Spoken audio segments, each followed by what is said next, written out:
Noam Chomsky is a hero of mine. I've had him on this show numerous times. He personally opened up my eyes in regards to how the media operates. And again, I see him as a very heroic figure. However, I have noticed several occasions where I disagree with him a lot. One of them is in regards to voting for the Democratic Party. He's made very clear that people should vote for the Democrats over Green Party candidates. When I interviewed him, he also mentioned that he is in favor of U.S. troops being in Syria to support the Kurds from any aggression from Turkey. But obviously, I think that's a problematic view. I think that a small contingent of U.S. troops in the Kurdish areas can not, with no capacity to move beyond, barely even armed, or provide a kind of a deterrent to a very possible Turkish assault, which would extend the massive atrocities that they've been carrying out against Kurds. It just seems, I guess, a little counterintuitive, because you've been so outspoken against the U.S. acting as a global police force, especially in concert with NATO. I'm not opposed to the police either. If my house gets robbed, I call the police. Okay? I'm against the police when they shoot people. But these social and political world is not an axiom system where there are simple rules that you just follow rigorously. It doesn't make any sense. Life's much too complicated for that. You have to ask about the consequences of the policies you're talking about. So it takes a contingent of U.S. troops in Rojava, the Kurdish areas. I don't want to see U.S. forces abroad. I also don't want to see Kurds massacred. Okay? You have to make a choice sometimes. And, just other various things. He's very skeptical of the conspiracy theories regarding the JFK assassination. He essentially believes the government narrative regarding that.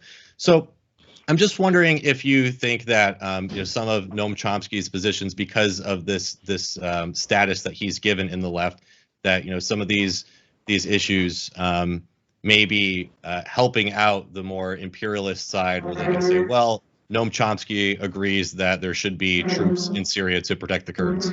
My view of Noam Chomsky is very similar to yours in terms of the role he played in my political and kind of philosophical and ideological way of looking at the world, not just in terms of specific views, but how to critically evaluate things we hear and read. He also is a really good personal friend of mine. His wife is Brazilian, so they come to Brazil every year. He has supported my husband's political campaign. We, have dinner with them all the time whenever we're in the same place. So, I love him. I love Noam Chomsky, both as a public figure and as a human being. But he himself has actually warned people not to treat anyone, including him, like some kind of a guru, where he's kind of like the Pope, and you have a moral dilemma, and you go to the Pope and you ask the Pope, what's the answer? And whatever the Pope delivers is the one that you obey, because he's the one who, is the hand of God. Chomsky has said, critically evaluate and be skeptical of everyone, including me. Don't treat anyone like some kind of, unquestionable figure. So I also have my differences with him. And, I've been explicit about them. I did an interview once last year about our differences on loyalty to the Democratic Party. But I think it's a bit much to say that he's a enabler of imperialism or anything like that, because I think anyone who identifies as an anti-imperialist, whether they know it or not, has been strongly influenced by Noam Chomsky's work over the last 6 to 7 decades. So, I think that anybody who has been in public life for that long, I think he's written 100 books. He's lived through and commented on dozens of wars and presidents or whatever. They're going to have views that you don't like, right? They're going to have positions on things that you disagree with. And I think the question you always have to ask is, is it coming from a place of good faith? Are they willing to engage critics in a good faith way and make their argument? And as long as they are, as long as you don't suspect that they have nefarious hidden motives, which I don't think is true of him, you got to judge people on their net impact.